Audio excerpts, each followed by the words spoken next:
Estados Unidos vuelve a designar a los hutíes en Yemen como organización terrorista. La decisión se dio a conocer en las últimas horas. El Departamento de Estado justificó la medida como un intento de disuadir a esta milicia chiita para que cese en sus ataques a buques cargueros que transitan por la concurrida ruta comercial internacional del Mar Rojo. La designación entrará en vigor el 16 de febrero y Washington se ha mostrado dispuesto a revertirla si los hutíes cesan en sus ataques. Con esta decisión, Estados Unidos quiere cortar la financiación que hoy llega a estos rebeldes a través del sistema financiero internacional, pero evitando que tenga un impacto en el acceso a alimentos, medicinas o ayuda humanitaria que se destina al país. Hoy Yemen es un país que sufre un conflicto armado interno y importa el 90% de sus alimentos. De hecho, la administración de Joe Biden ha optado por catalogar al grupo hutí como terrorista global específicamente designado, en lugar de incluirlo en la lista de organización terrorista extranjera, porque las sanciones que acarrea son más leves. La decisión de los rebeldes hutíes como terroristas llega días después de que Estados Unidos y el Reino Unido iniciasen una campaña de bombardeos junto a otros países del mundo contra objetivos militares del grupo en Yemen. Julian Schwindlerman es escritor y analista especializado en asuntos de Oriente Medio. Es profesor titular de Política Mundial en la Universidad de Palermo, en Argentina, donde lo saludamos. Señor Schwindlerman, gracias por su tiempo. Bienvenido. Buenas noches. Muy buenas noches. Al contrario, gracias por esta invitación al programa, Gustavo. Le quiero comenzar preguntando por esa decisión de Estados Unidos. ¿Va a ser efectiva? Bueno, es una decisión necesaria. La realidad es que la administración Biden había removido la clasificación de terrorista de los hutis en el contexto de sus negociaciones nucleares con Irán y por otras razones de geopolítica regional. Fue un gesto de apaciguamiento hacia Teherán, pero la realidad es que los hutis eran un grupo terrorista, lo siguen siendo, y estos ataques a embarcaciones civiles lo están reconfirmando. Creo que es un buen gesto, de todas maneras, el reconocimiento de un error anterior y la respuesta ante una realidad en evolución. Por supuesto, esto no va a amedrentar a los hutis, pero es una señal política importante de Washington en cuanto a una mayor firmeza que proyecta, al menos en este sentido, hacia Irán y especialmente hacia los hutis. Hay una diferencia en la designación. Una cosa es ser terrorista global específicamente designado y otra organización terrorista extranjera. ¿Por qué es relevante que el Departamento de Estado haya optado por esta primera y no por la segunda? Bueno, creo que esto tiene que ver fundamentalmente con el tipo de reacción que eso generaría diplomáticamente, el tipo de acción que Estados Unidos, en términos de economía y de política, puede aplicar sobre los hutis. La realidad es que es una especificación muy singular que tiene más que ver con algún detalle propio de la dinámica de cómo la Casa Blanca quiere manejar el conflicto y hasta dónde quiere escalar. Como usted antes señaló, hay categorías de sanción o de reprimenda, llamémosla diplomática y económica, que se impone en una u otra, y bueno, Estados Unidos está tomando la decisión en función a la gradación de respuesta que quiere dar.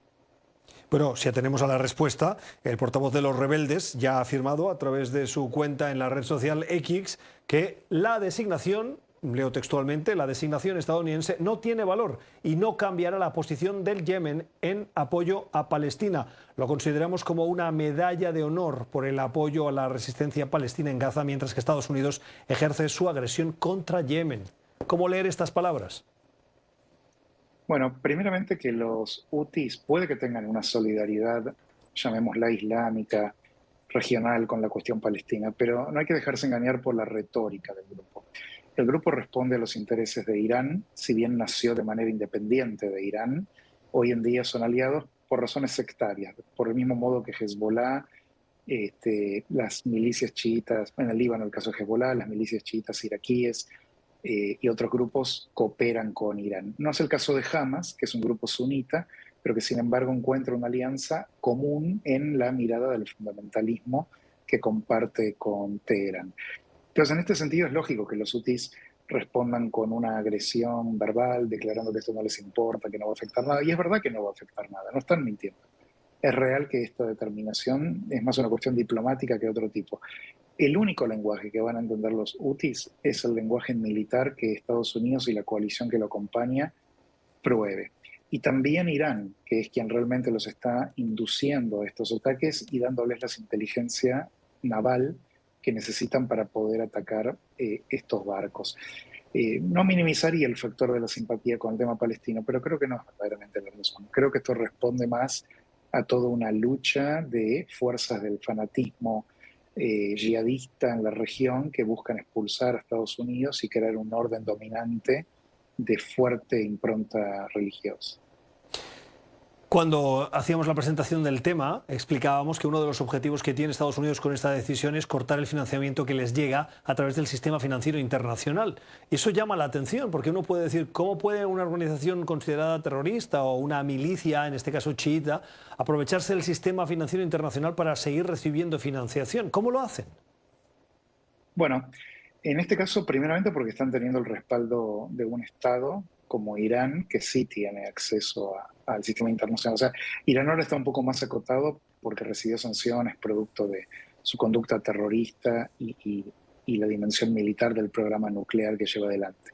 Pero de lo contrario, es un grupo que tiene alianzas con China, con Rusia, con Corea del Norte y con otros que sí tienen acceso a los sistemas internacionales financieros, ¿no?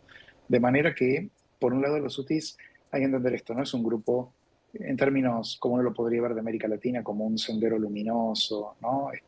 No, estamos hablando de una categoría completamente diferente de agrupación.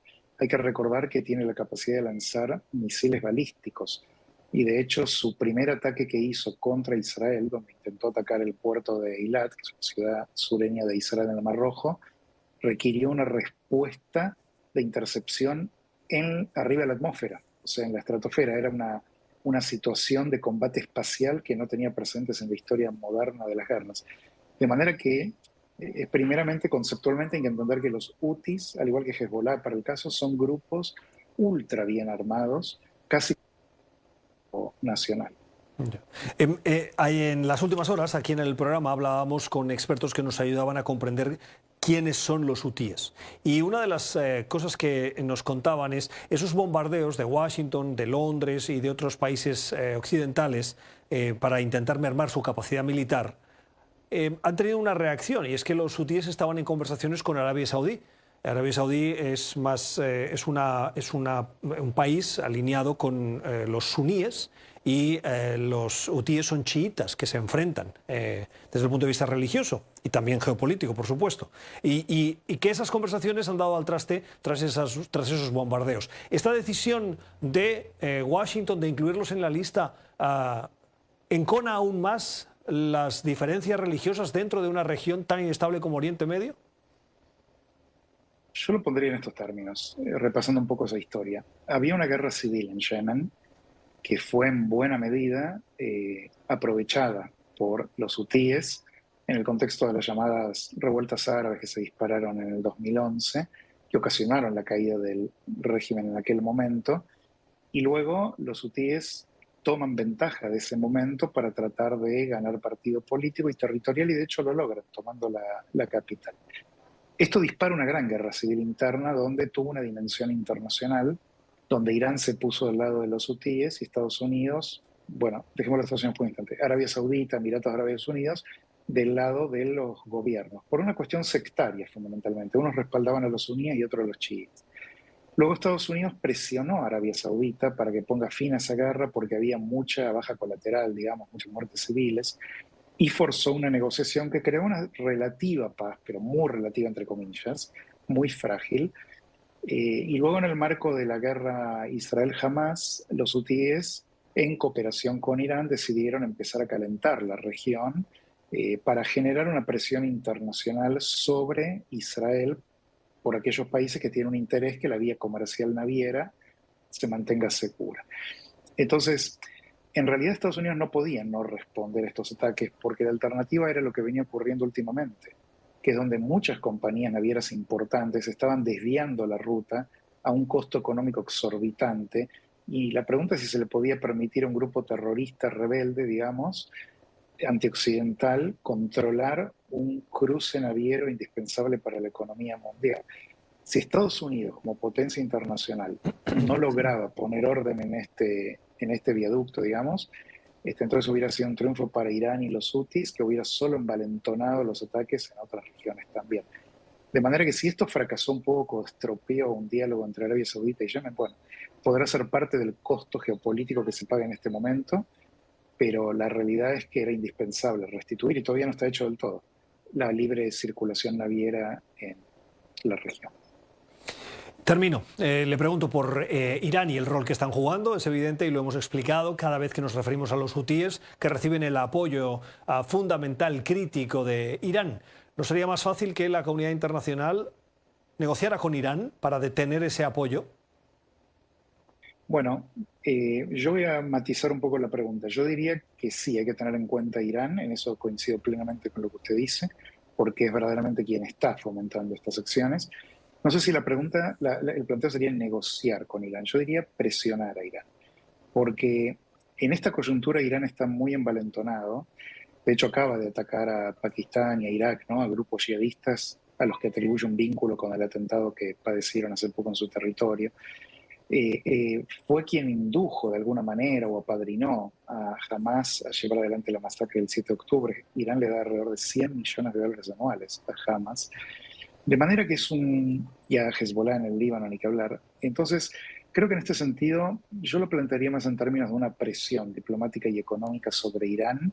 Puede estar acompañada por una negociación, pero no lo pondría tanto en la mesa diplomática como un ciudadano internacional correcto, sino como un Estado problemático, liderado por un régimen que es muy radical y que hay que contenerlo. Sí coincido con su observación de que Irán definitivamente tiene que ser tenido en cuenta por el rol que está jugando. Es Julián Schwindlerman, es analista especializado en Oriente Medio y profesor de Política Mundial en la Universidad de Palermo. Profesor, gracias por su tiempo y por su análisis. Feliz noche. Al contrario, muchísimas gracias.